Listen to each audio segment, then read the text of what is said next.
Un cimetière à Long Island, dans l'État de New York. Il y a ici une tombe semblable à beaucoup d'autres. Rien qui la distingue de ses voisines. Et pourtant, elle détient la clé d'un des plus grands mystères de la Seconde Guerre mondiale. La pierre tombale porte en lettres capitales un nom qui a servi à dissimuler la vérité aux historiens. Stuart Houston, que reposent en paix Bridget Elizabeth et William Patrick. Ce nom de famille gravé sur la pierre aurait dû être Hitler. Bridget Hitler, femme d'Alois Hitler, le frère d'Adolf Hitler, un héritage non désiré qu'elle a transmis à son fils. Il a essayé d'y échapper une partie de sa vie, tout cela à cause de son oncle Adolf Hitler, cet homme mort dans un bunker à Berlin en 1945, dont la mémoire continue de vivre dans les cauchemars de millions d'autres.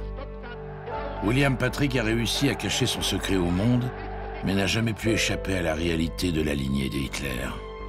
William Patrick Stuart Houston est-il le dernier des Hitler? Pour le découvrir, je dois enquêter dans le passé de la famille de l'homme le plus haï de l'histoire.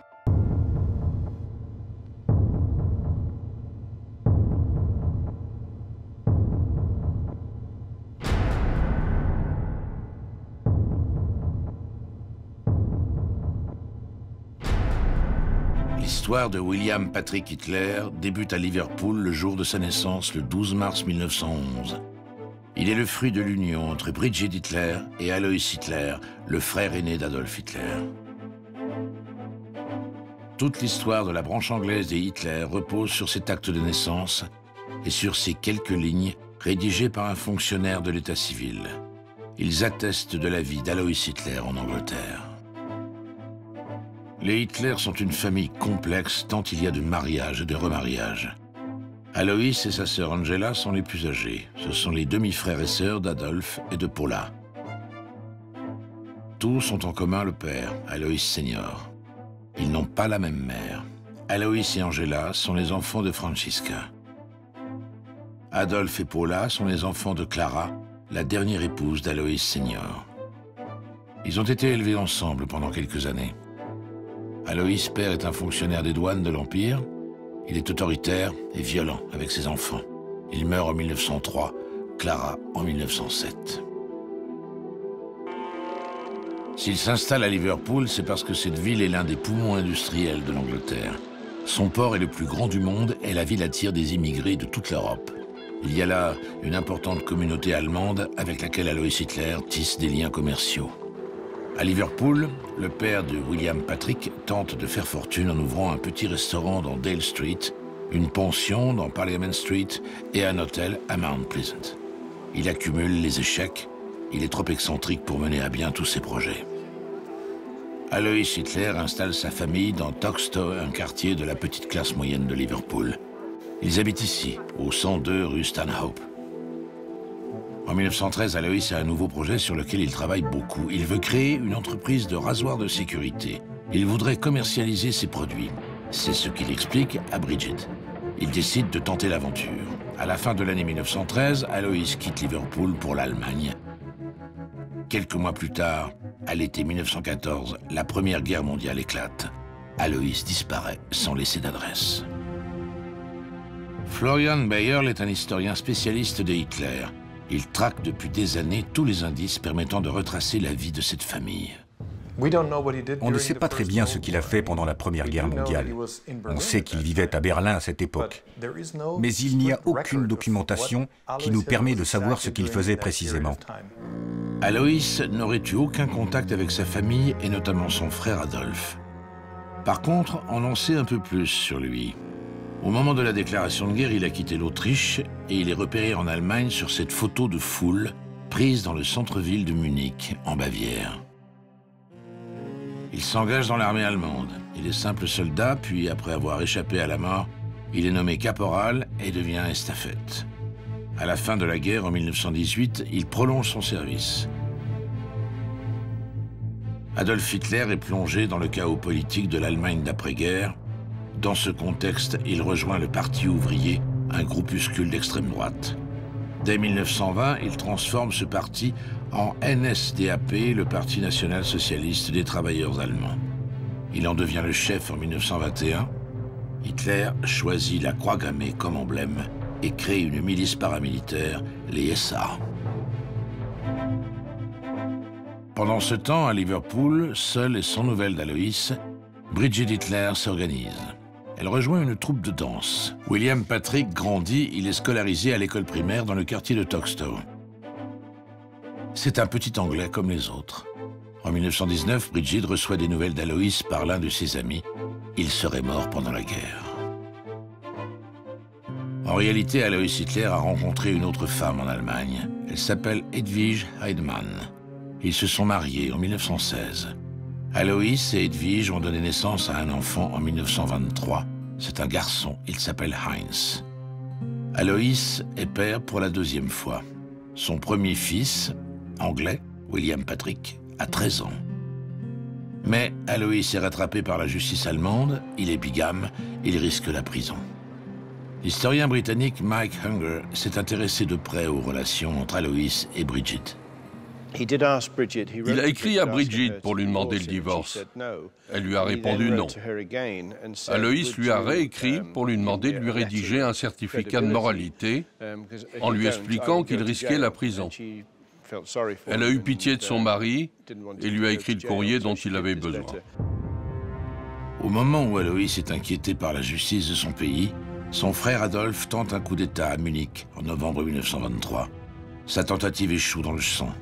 Il y a 16 morts. Adolf Hitler est blessé par la police qui l'arrête 2 jours plus tard. Son parti est interdit. Il est accusé de conspiration contre l'État. Son procès se tient à Munich au début de l'année 1924. Il est condamné à 5 ans de prison. Adolf Hitler est enfermé à la prison de Landsberg. Il n'y reste que 9 mois. C'est là qu'il dicte à son secrétaire, Rudolf Hess, la première ébauche de Mein Kampf. En quelques mois, le nom Hitler est connu dans toute l'Allemagne. De leur côté, Brigitte et William Patrick s'installent à Londres. Brigitte et son fils louent une petite maison dans le quartier de Highgate, dans la banlieue nord de la capitale. Brigitte retrouve rapidement du travail comme professeur dans une école de danse. William Patrick commence un apprentissage comme aide comptable dans une société au centre de Londres. C'est ici qu'apparaît la première photo publique de William Patrick Hitler. C'est la seule photo connue de lui à cette époque. En Allemagne, la crise économique de 1929 provoque la faillite. Les congrès du parti nazi attirent de plus en plus de monde. Hitler a choisi Nuremberg, ce n'est pas un hasard. La cité médiévale est le décor parfait pour exalter la grandeur passée de l'Allemagne et la rattacher au projet du Reich nazi à venir. Frank McDonough est un historien spécialiste de la famille Hitler. Hitler organise d'énormes shows à Nuremberg, des meetings où il apparaît face à 100 000 personnes. Les gens qui ont assisté à ces cérémonies grandioses ont expliqué après-guerre l'impression qu'ils en avaient eue. Cela avait l'intensité d'une expérience religieuse. Le deuxième congrès du parti nazi à Nuremberg en août 1929 est le théâtre de la première réunion des Hitler depuis que cette famille s'est éparpillée au tout début du XXe siècle. Aloïs et sa famille ont été invités par son frère à venir le rejoindre pour participer à cette toute première grande messe du nazisme. Aloïs invite son fils, William Patrick, à venir y participer. Il a 18 ans et c'est la première fois qu'ils vont se revoir depuis 1913. Dans une lettre adressée à sa mère, William Patrick lui raconte son expérience de Nuremberg. J'avais entendu beaucoup de choses sur Nuremberg. J'étais impatient de voir la ville, presque autant que l'oncle Adolphe. Mais en fait, je n'ai rien vu d'autre que des drapeaux. Il y en avait partout, et ils cachaient tout. J'ai entendu l'oncle Adolphe prononcer un discours. Il devait y avoir 30 000 hommes, tous en uniforme. Père est allé parler à Adolphe. Nous espérions avoir une chance de lui parler aussi. Mais Père, en revenant, nous a dit que c'était impossible, car oncle Adolphe ne voulait pas mélanger la famille et les affaires. Lorsque William Patrick découvre son oncle, il ne s'agit pas d'un simple membre de la famille. Cet homme est une célébrité. Il est complètement envoûtant lorsqu'il fait ses discours. Il est totalement charismatique et des centaines de milliers de gens l'acclament. Donc, William Patrick est envoûté lui aussi. Il sait qu'il fait partie d'une famille extraordinaire. N'importe qui serait subjugué devant Hitler à cette époque. Il veut en être. Il veut faire partie de ce qui est en train de se passer en Allemagne. En plus, celui qui est au centre de tout cela est membre de sa famille. Adolf Hitler se jette alors à corps perdu dans la conquête du pouvoir. Le 30 janvier 1933, vers midi, il atteint enfin son but. Il est nommé chancelier. Le soir même, sa milice effectue un défilé nocturne triomphal sous son regard. Cette ascension fulgurante a des conséquences pour tous les membres de sa famille. À Londres, William Patrick est licencié par la société Benham & Sons.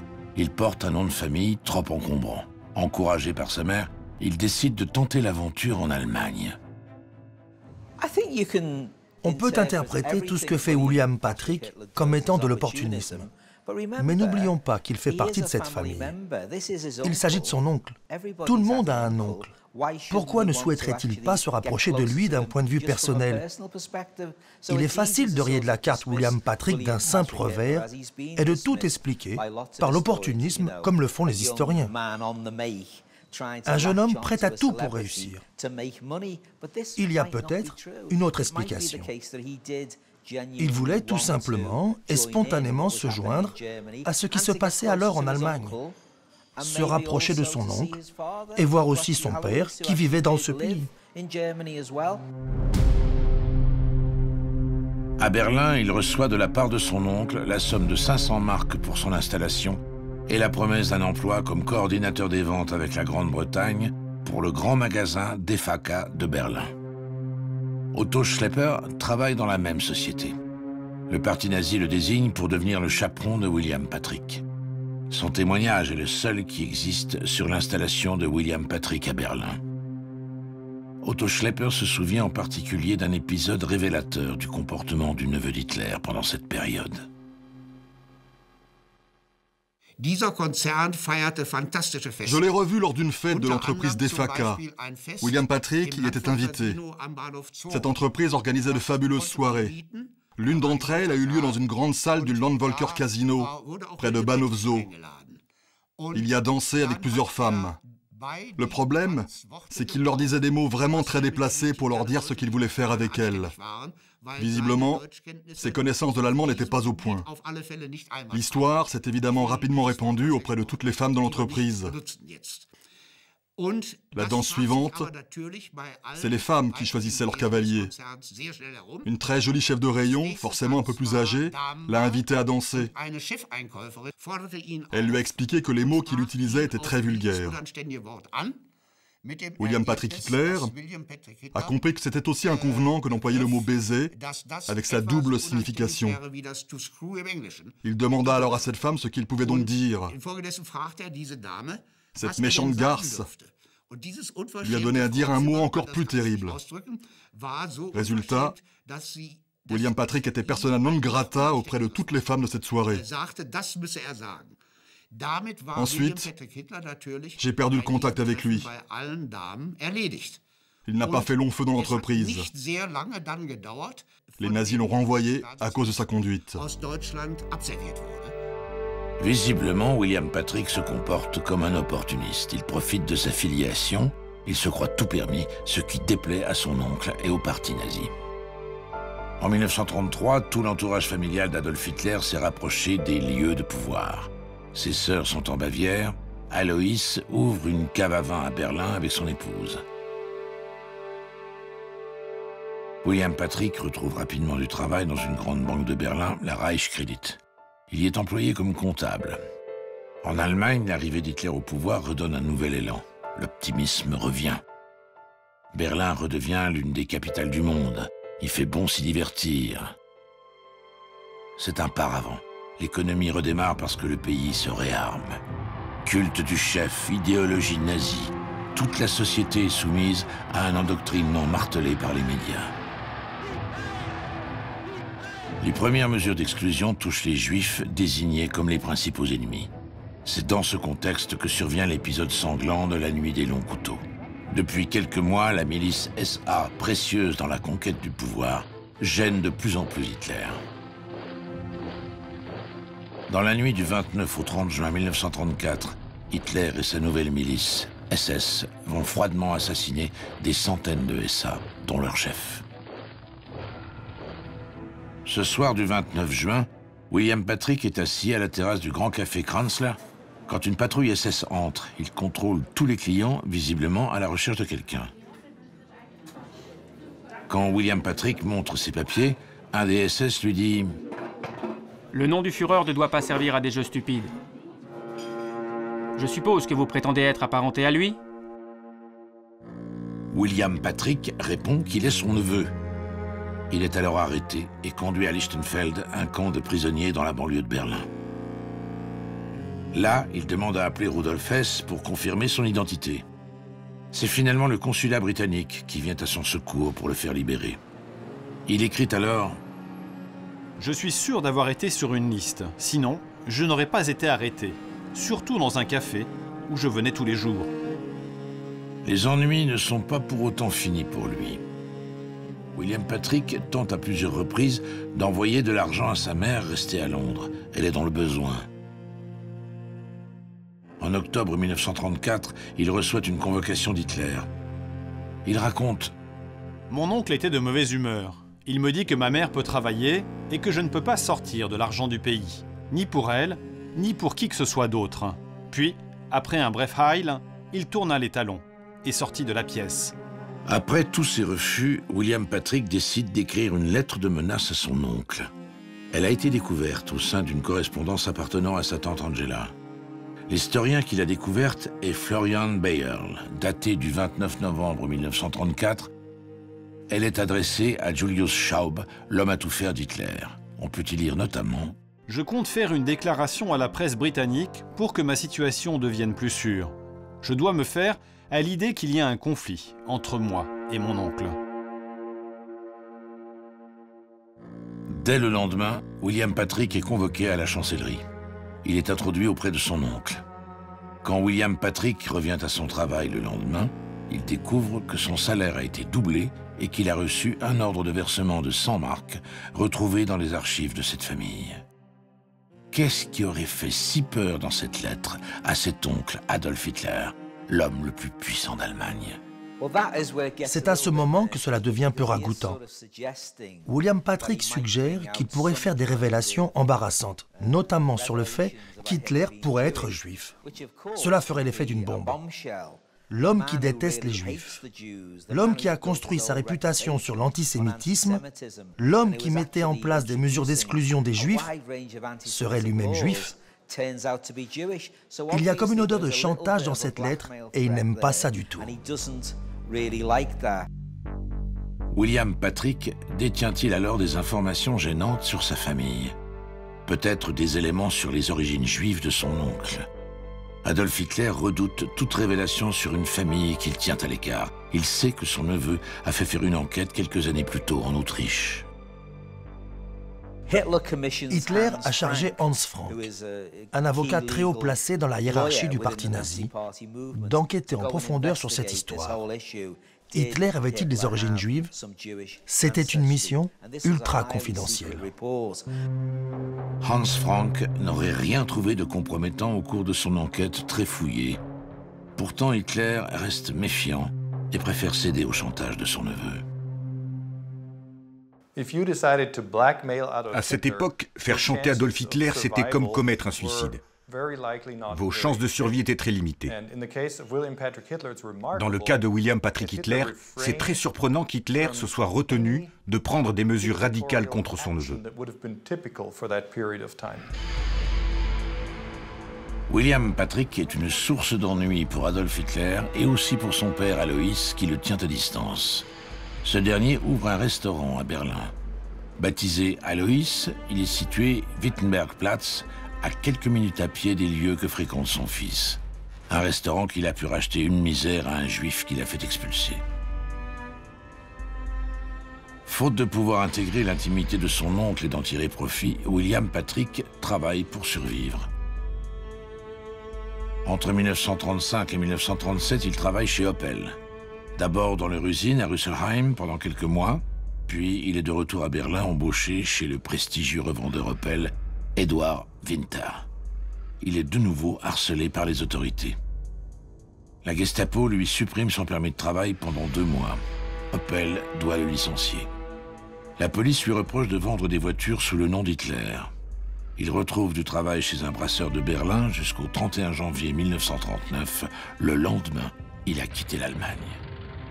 Il semble que ce soit précipitamment. La Seconde Guerre n'a pas encore éclaté, même si l'Allemagne est en état de guerre depuis 1938, avec l'annexion de l'Autriche et des Sudètes. Menace, pression sur William Patrick. Les historiens ont plusieurs théories. À partir de 1939, un ensemble d'éléments a dû pousser William Patrick à partir très vite. Peut-être avait-il des informations sur les préparatifs de la guerre, ou bien a-t-il été menacé par des membres du régime, par la Gestapo. Peut-être aussi que des personnes de son entourage l'ont averti que cela allait mal se terminer s'il continuait à se comporter de la sorte. La version qu'il donne de son départ est liée à un chantage de son oncle Adolphe. S'il veut rester dans ce nouveau Reich, il doit changer de nationalité, devenir allemand ou quitter définitivement le pays. Il choisit cette dernière option. William Patrick vient de signer un contrat avec un agent américain représentant le groupe de médias Hearst. Avec sa mère, il quitte Londres pour Le Havre, où ils embarquent en mars 1939 sur le paquebot Normandie. William Patrick et sa mère font une traversée de rêve sur le plus beau bateau de croisière de l'époque.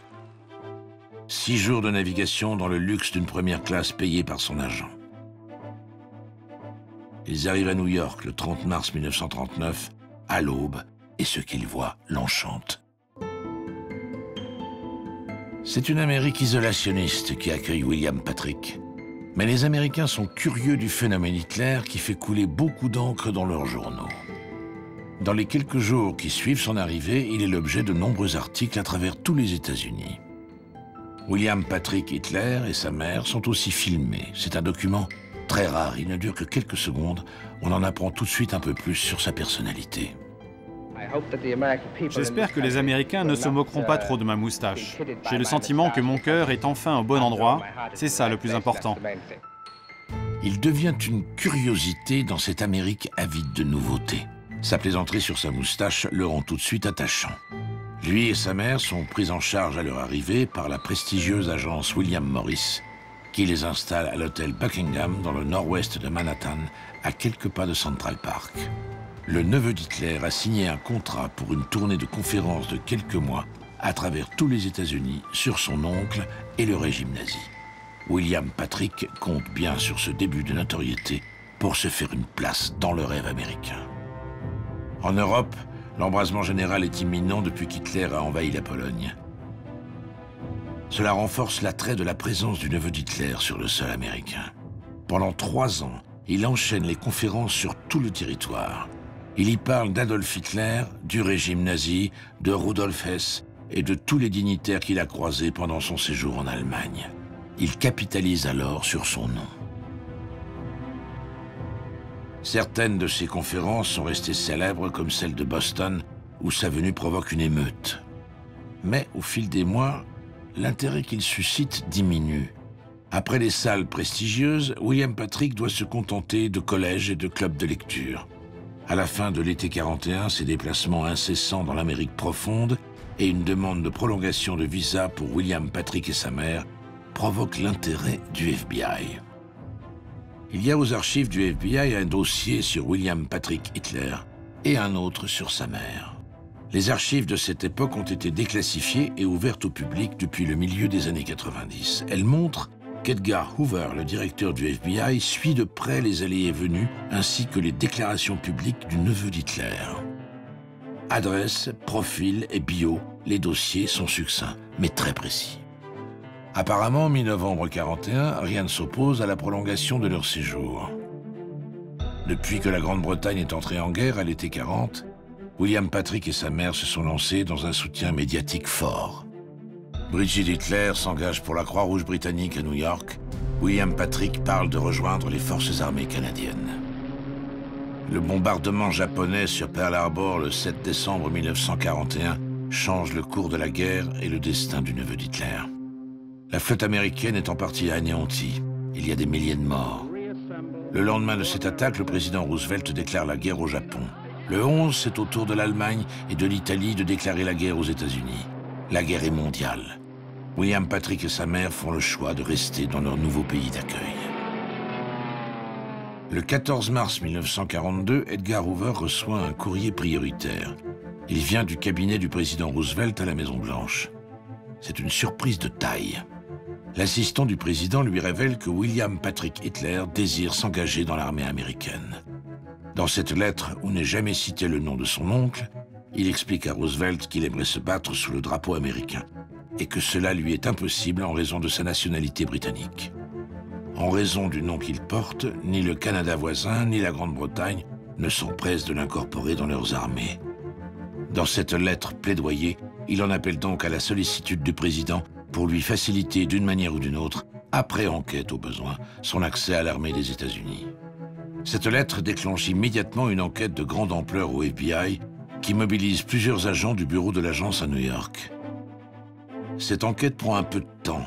En mars 1942, il est d'abord interrogé par les agents de New York, comme le montre ce document. William Patrick participe ensuite à une enquête ultra secrète.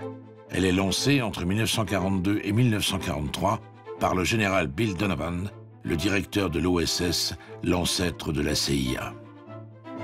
Cette enquête, dirigée par le psychiatre Walter Langer, doit établir le portrait psychologique de son oncle Adolf Hitler. Mark Sajman, un ancien chef profiler à la CIA, connaît bien ce dossier. Ses connaissances sur son oncle sont devenues une priorité nationale. Le psychiatre Walter Langer s'est porté volontaire pour lancer une grande étude sur Adolf Hitler.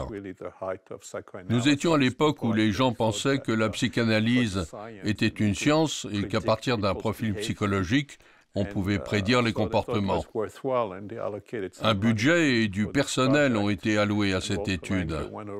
Langer a interviewé pas mal de gens qui avaient connu Hitler. Ces enquêteurs ont passé au crible tout ce qui avait été écrit sur Hitler. L'une des personnes qui a été interviewée était William Patrick Hitler. Après 2 ans d'une attente interminable, William Patrick Hitler, qui veut en découdre avec son oncle, obtient enfin gain de cause. Les autorités américaines donnent leur feu vert au neveu du dictateur. Il peut rejoindre la Navy. Le 6 mars 1944, il est convoqué par son bureau de recrutement à Manhattan, au 88 Vanderbilt Avenue, en vue d'être incorporé. Ce jour-là, fait très rare et comme une personnalité, les actualités cinématographiques immortalisent cette scène. William Patrick prête serment et devient un objet de propagande. Je suis l'un des derniers descendants de la famille Hitler à porter ce nom et je m'apprête à rejoindre très prochainement la marine américaine. En tant que membre des forces armées, je suis prêt à prendre part à la liquidation du régime d'un homme, celui de mon oncle, qui a créé tant de misère dans le monde. Une véritable déclaration de guerre à son oncle.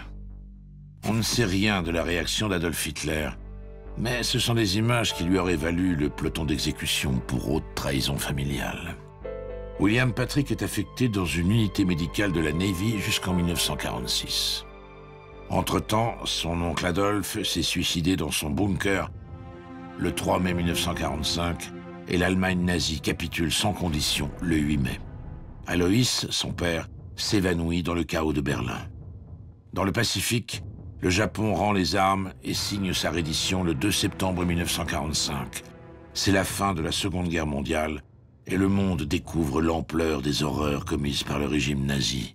Des millions de morts, l'horreur des camps de concentration et la solution finale, décidée par Hitler et ses SS. Une photo prise en 1946 lors de la cérémonie de démobilisation est la dernière de William Patrick en public. Devenu citoyen américain, il disparaît sans laisser d'adresse. Il ne fait plus bon s'appeler Hitler. Après la guerre, le nom d'Adolf Hitler était vraiment devenu synonyme de toutes les horreurs. Mort, guerre, destruction. Tout ce qui était négatif. aucune personne censée n'aurait voulu être associée à Adolf Hitler. Où est passé William Patrick Hitler? Est-il resté aux États-Unis, puisqu'il en est devenu citoyen? Retourne-t-il en Grande-Bretagne? Part-il en Allemagne pour essayer de retrouver son père? Une série d'articles de la presse britannique d'après-guerre donne des informations sur son père Alois. En août 1945, Alois Hitler est arrêté par la police militaire britannique du côté de Hambourg. Il est relâché le jour même. Il n'était pas membre du parti nazi. Après-guerre, Alois et sa femme changent d'identité. Les Hitler deviennent les Hiller. Pour les Britanniques, le cas Alois est définitivement réglé après enquête en 1946. Il est dénazifié. Son deuxième fils, Heinz, est mort sur le front russe en 1942. Alois a fini ses jours à Hambourg. C'est dans cette ville qu'il est mort en 1956. Il est enterré au cimetière d'Olsdorf. C'est un grand cimetière aux portes de la ville. La tombe porte le numéro 209-75. Elle est toujours référencée. Mais à l'adresse indiquée, il n'y a plus rien. La concession est toujours là, à son nom, mais plus de pierre tombale. C'est un film trouvé dans les archives allemandes qui donne un indice. Un film dans lequel apparaît la tombe d'Alois. Il y a là enterrés Alois et son épouse Edwige, et deux autres personnes inconnues, Erna et Hans. Après vérification, il s'avère qu'Erna et Hans sont aussi les Hitler. Hans est un cousin d'Alois et d'Adolf. Erna, sa femme, travaillait dans le restaurant de Berlin. Erna avait une fille appelée Margot, aujourd'hui décédée. Margot a eu un fils appelé Michael, toujours vivant. C'est un cousin de William Patrick Hitler. La découverte du lieu où il vit est une surprise totale. Michael, le petit-fils d'Erna, habite l'État d'Israël depuis les années 70. Il vit à Jérusalem avec sa famille. Un Hitler habitant l'État hébreu, ça paraît surréaliste. Sa mère et lui ont connu Alois, et surtout Hans et Erna Hitler, ses grands-parents. Il doit bien connaître l'histoire de la famille et a peut-être des informations sur son cousin, William Patrick Hitler.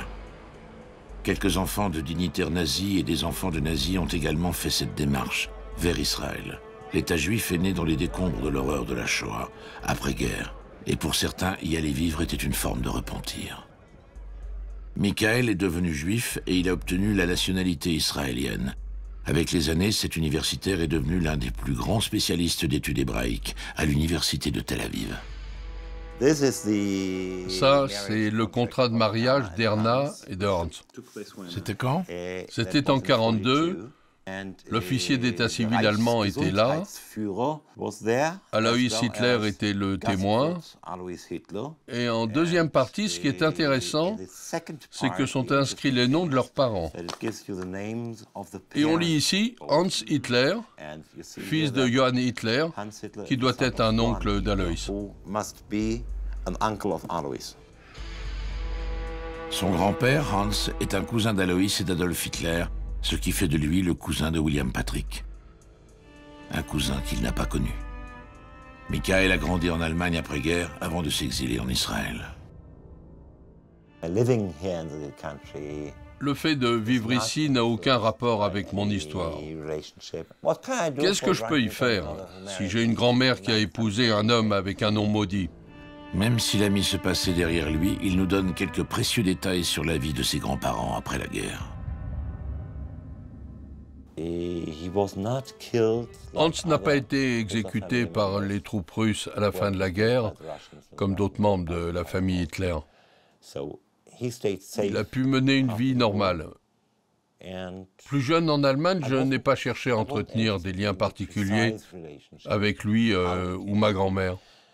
Je sais qu'elle était très fière de s'appeler Madame Hitler. C'est sa vie. Oublions ça. Après la guerre, ils ont changé leur nom en Hiller. Mais tout le monde savait que c'était des Hitler. S'il a entendu parler de son cousin William Patrick, Michael n'a aucune information sur sa vie après-guerre. Retour en Allemagne. Un autre témoin a peut-être des informations sur la vie d'Alois Hitler. Il s'agit de sa petite fille adoptive. Elle a passé son enfance à ses côtés. Des colis arrivés d'Amérique C'était précisément des colis de William Patrick, le fils de Papy. Il y avait beaucoup de friandises, des vêtements très colorés. Je me souviens de chaussures rouges. Il y avait aussi du corned beef en boîte, ça je m'en rappelle bien. Mais surtout beaucoup de friandises. Il y avait apparemment aux États-Unis des bonbons en forme de cailloux. Ils étaient très bons. Et Papy ne parlait jamais de son fils américain.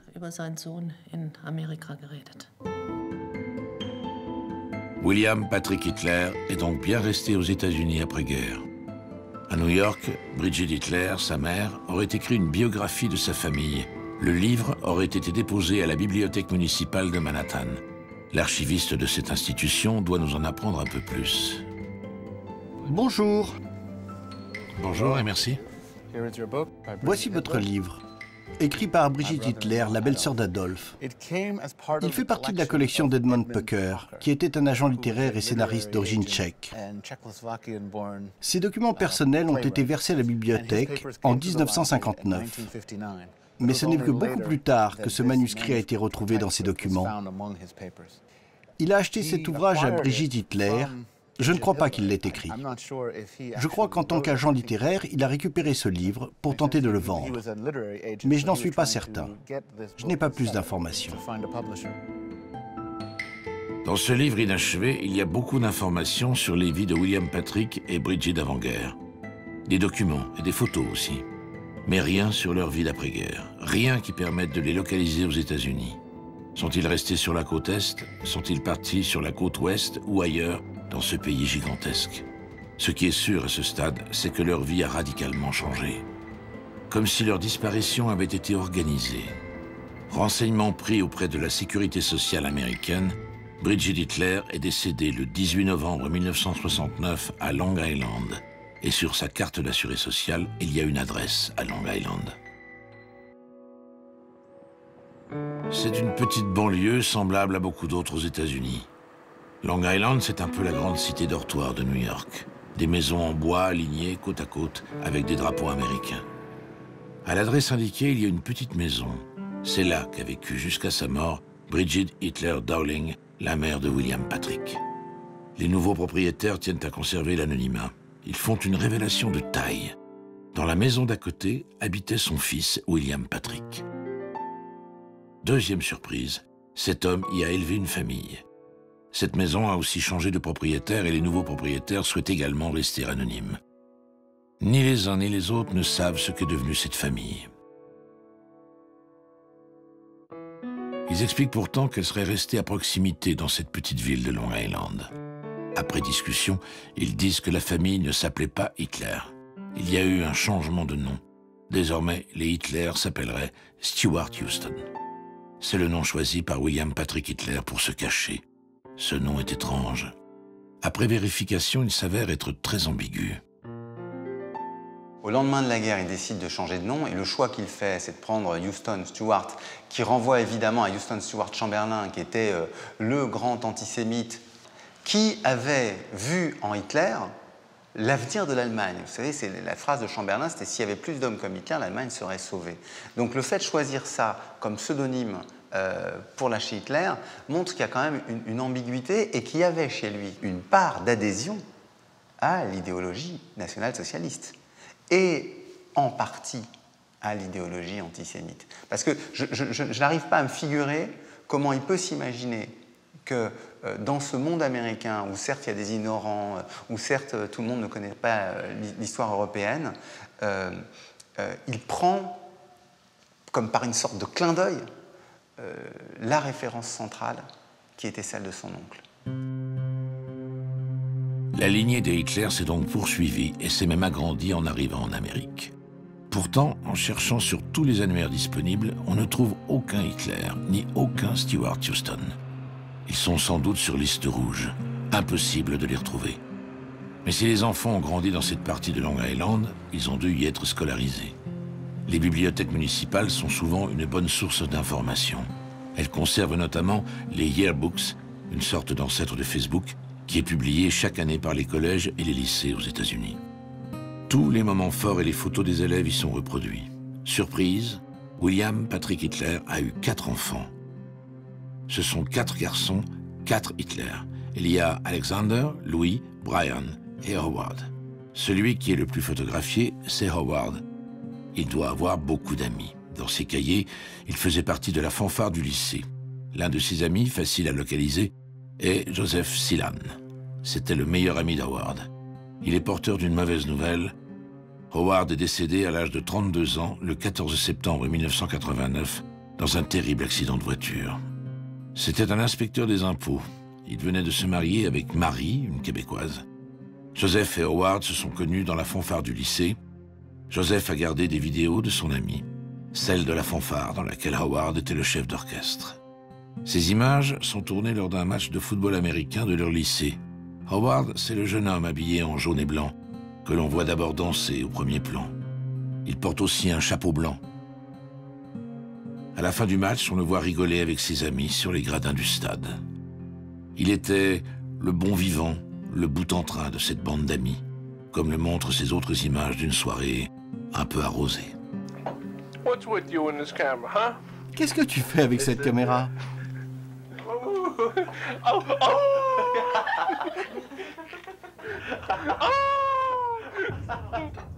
Howard lui a aussi confié le terrible secret de cette famille de la classe moyenne américaine. À l'époque où j'ai rencontré Willie, je ne connaissais pas son histoire, car c'était un secret très bien gardé. Personne d'extérieur à la famille ne connaissait leur histoire. Vraiment personne. C'était ce qu'il fallait faire.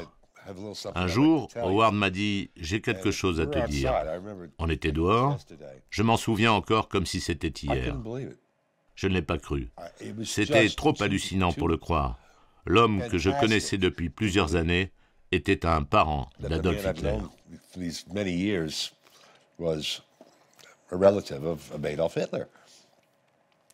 Mais après ça, beaucoup de choses ont fait sens. Pourquoi ils étaient si réservés, si secrets? Je croyais que c'était la famille qui était comme ça, qu'ils s'occupaient de leurs propres affaires.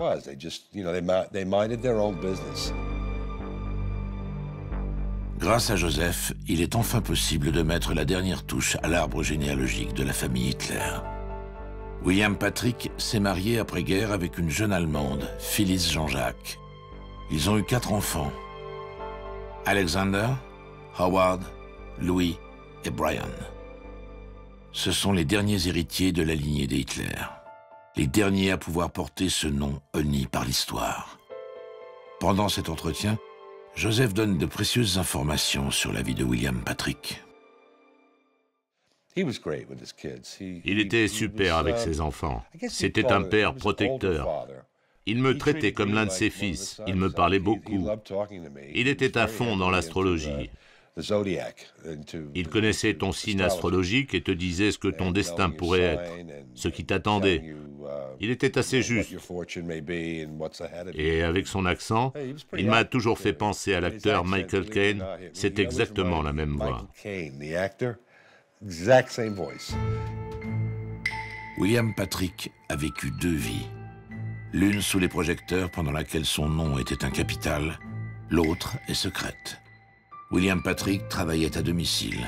Phyllis était standardiste. Une vie au cours de laquelle lui et son épouse ont cultivé la discrétion et l'isolement. Leur idée était de protéger leurs enfants. Comment vivre avec un tel secret? N'est-ce pas devenu un fardeau pour cette famille? Surtout les enfants en grandissant. Pour tous les enfants, le secret des Hitler pèse durement. Sur les 3 derniers frères encore en vie, Brian et Louis ont choisi de vivre ensemble dans le dernier domicile familial de Long Island. C'est là qu'ils ont vécu avec leur mère, Phyllis, jusqu'à sa mort en 2004. Les 2 frères ont créé une entreprise d'entretien de jardin. Brian et Louis vivent cloîtrés. La paranoïa est encore là, pour au moins 2 des frères qui restent. Ils vivent toujours ensemble. Ils sont très discrets. Ils travaillent aussi ensemble. Et c'est tout ce qu'ils font. Ils travaillent et ils rentrent chez eux. Louis et Brian ont un peu plus renforcé leur isolement. Ils ont construit tout autour de la maison une palissade de bois qui les met à l'abri des regards. Un mur de bois pour se protéger d'éventuels curieux. Depuis qu'ils ont quitté le lycée, il n'existait aucune image des derniers Hitler. Pendant notre travail de repérage, nous avons réussi à prendre des photos uniques des 3 descendants d'Hitler. Sur cette photo, on peut voir Brian, à 49 ans. Il est le cadet. Sur celle-ci, il y a Louis, 63 ans, en train de ranger ses outils de jardinage. Le 3e frère est l'aîné de cette fratrie. Alexander, 65 ans, a choisi de vivre seul. Il habite une maison située à une 40aine de minutes de ses frères. Alexander cache un secret terrible, découvert pendant l'enquête sur cette famille. Ce premier enfant de William Patrick et Phyllis a un 2e prénom. Un prénom ambigu, chargé de haine. Ses parents l'ont baptisé Adolf.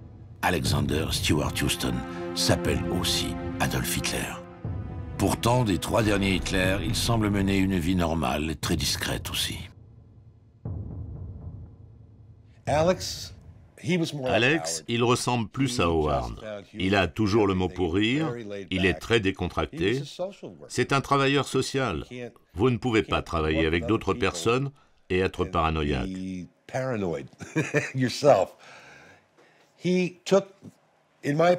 Ce que je crois, c'est qu'il a pris cet héritage familial et qu'il l'a mis de côté. D'accord. Ça fait partie de ma vie, mais ça n'a rien à voir avec moi. Je n'ai rien fait de mal. C'est comme ça qu'il le vit. Est-ce qu'il a autre chose à cacher? Je ne sais pas. En apparence, William Patrick Stewart Houston a coupé tous les ponts avec son oncle Hitler et son passé. Mais les apparences sont peut-être trompeuses. Des indices viennent en tout cas contredire cette thèse. Premier indice, ce livre qu'il a coécrit avec sa mère et qui est disponible dans la plus grande bibliothèque du monde. Deuxième indice, le prénom de son premier fils, un hommage à un oncle Adolphe qu'il avait pourtant ouvertement haï. Troisième indice, le nom de famille ambigu qu'il choisit. Pourquoi tant de mystères? Voulait-il que l'on retrouve la trace de Hitler? Souhaitait-il que sa propre histoire ne tombe pas dans l'oubli? Quand vous vous penchez sur l'histoire de la famille d'Hitler, vous tombez toujours sur des zones d'ombre. Aujourd'hui, pour nous, les historiens, il est facile d'avoir une vue d'ensemble. Mais c'est extrêmement compliqué de faire le portrait psychologique de William Patrick Hitler. Il apparaît comme quelqu'un qui est sans cesse tiraillé entre différentes manières de penser et de percevoir le pays dans lequel il est né et dans lequel il a finalement décidé d'aller vivre. Il y a eu la Grande-Bretagne, l'Allemagne et le pays dans lequel il a fini par vivre et mourir, les États-Unis.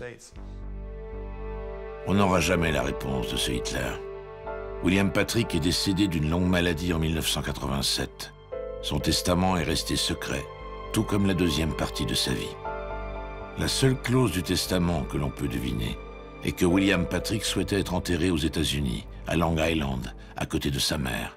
Alors, William Patrick est-il mort en Stewart Houston ou en Hitler? Apparemment, il y a eu un grand dilemme quand William Patrick est décédé. Pour la famille, c'était très étrange de l'enterrer avec le nom qu'il avait inventé et pas sous son vrai nom. La famille s'est dit que c'était peut-être le moment de l'enterrer en tant que William Patrick Hitler. À la fin de la journée, ils ont changé d'avis. Ils ont décidé que s'ils faisaient ça, cela balayerait tous les efforts qu'ils avaient faits pour garder leur vie secrète. Je crois que s'il avait réussi à mettre toute cette vie derrière lui, alors il serait vraiment devenu William Patrick Stewart Houston. Mais il n'a pas vraiment réussi. Le fait que nous en parlions encore aujourd'hui prouve qu'il a échoué. Ses enfants vivent toujours avec ce nom. Sa femme a vécu avec jusqu'à sa mort. En y pensant, je crois qu'il est vraiment mort en William Patrick Hitler. Chose incroyable, à la mort de leur père, les 4 frères, Alexander, Louis, Howard et Brian, auraient fait le serment de ne jamais avoir d'enfants. Un pacte pour éteindre définitivement la lignée des Hitler. C'est une source intime de cette famille qui l'a révélé, une source fiable, dont il est impossible de donner l'identité. Pour vérifier cette information, il faudrait rencontrer les 3 derniers Hitler. Impossible de parler, ni même de voir Louis et Brian. Ils ne répondent pas. Il reste Alexander Adolf. Ce jour-là, coup de chance, il a beaucoup neigé la veille et le fils aîné de William Patrick est en train de déneiger devant chez lui, à Long Island. Avec une caméra cachée dans des lunettes, rencontre avec Alexander, la conversation s'engage. Bonjour, vous êtes Alexander Stewart Houston? Oui, et vous? Je m'appelle Emmanuel, je suis un réalisateur français. Ah d'accord, je ne peux pas vous parler. Je n'ai rien à vous dire. Je sais pourquoi vous êtes ici, et je n'ai rien à vous dire. Je voulais vous dire que je fais un film sur votre père. Pourquoi? Personne ne connaît rien à l'histoire de mon père. Mais merci beaucoup. C'est bien, j'en suis très heureux. Vous savez quoi? Avec mes frères, on a décidé de ne faire absolument aucun commentaire à ce sujet. Pour nous, cela n'a aucun intérêt, et d'ailleurs, on ne sait rien de tout cela. Et à ce jour, je n'ai jamais rien dit à personne, et c'est pas aujourd'hui que je vais le faire. Vous savez que j'ai lu le livre que votre grand-mère et votre père ont écrit? Pourquoi avoir fait cela? Tout ce qu'il raconte dans ce livre n'est que pure invention. Tout ce qui est écrit? On ne parlera pas, même pour changer quoi que ce soit dans son livre. Vous savez que ce livre est une source d'informations importantes sur votre histoire. Je dirais qu'au moins 50% de ce qui est écrit est faux. Vraiment autant? Pire que ça. Et c'est ce que font les journalistes. Ils ont des bouts d'histoire sur lesquels ils brodent pour aller dans leur sens. Vous savez que votre famille est liée à l'histoire? Oui, j'en suis conscient, et je m'en serais bien passé. Il ne serait pas bon que vous racontiez une bonne fois pour toutes votre histoire? Vous savez, si je voulais, je l'aurais déjà fait depuis longtemps. Même pour éviter des visiteurs inopportuns? Vous savez quoi, ils peuvent toujours venir, je ne leur parlerai pas. Avez-vous fait un pacte avec vos frères pour ne pas avoir d'enfants? Mes frères et moi, on a pour règle de ne jamais parler aux réalisateurs et aux journalistes. D'accord. Ok. C'est tout ce que vous obtiendrez de moi, c'est-à-dire pas grand-chose.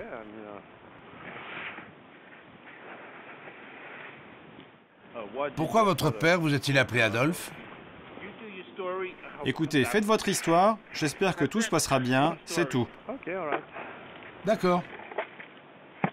Au revoir. À ce jour, Alexander, Louis et Brian n'ont pas d'enfants. Ils ne semblent pas partis pour en avoir, ils commencent à être âgés. On ne saura pas pourquoi ils ont fait ce serment. Peut-être le révéleront-ils un jour. Mais ils ont grandi dans le secret. Le secret fait partie intégrante de leur vie. C'est d'ailleurs un paradoxe. Leur père a grandi en Hitler et il a bâti une famille en dépit de son lourd héritage familial. Pourquoi les derniers Hitler ne s'accordent-ils pas le droit de vivre comme les autres? S'infligent-ils une punition? Sont-ils victimes de leur propre lignée? C'est difficile de s'imaginer que une génération d'une famille décide comme ça de mettre fin à la descendance. C'était pas le choix de William Patrick Hitler, hein, qui lui avait le sentiment légitime qu'il pouvait faire sa famille et continuer à avoir une descendance indépendamment du nom. Imaginez que la génération suivante se soit presque volontairement abstenue de faire des enfants. C'est possible.